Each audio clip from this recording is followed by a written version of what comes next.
اي واحد كيعشق الماطر خاصو يعرف الياماها اكس زد اف اف 6.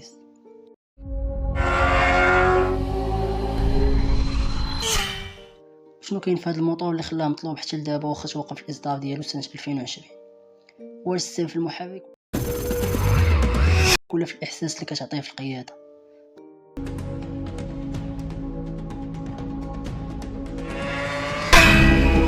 خليك معايا وغادي تعرف علاش الاف 6 مازال كتعتبر اسطوره عند عشاق السبور والمنعرجات.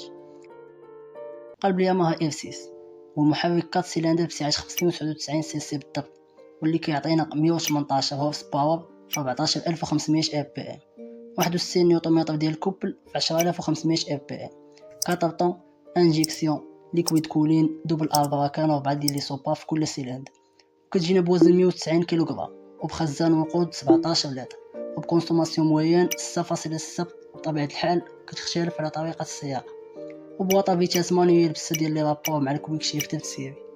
الموتور اللي كيجينا بتراكشن كونترول بس ديال لي نيفو، سسبونسيون من شركة كايابا، اكريلاج فور ليد بلوبتيك القدام وستوب لور والسينيالات، اكسيليراسيون الكترونيك رايد باي واير، وكتجينا بثلاثه ديال لي مود ستاندار، مود ا، مود بي، اسيستونس فريناج ا بي اس، التحفه الميكانيكيه اللي داخله في تنافسيه مع الكawasaki زد اكس 6 ار، الهوندا سي بي ال 600 ار ار بسرعه قصوى بلا حتى شي تعديلات اللي كتوصل ل 270 كم في الساعه، والثمن ديالها كيتراوح ما بين 90 و 120 الف درهم.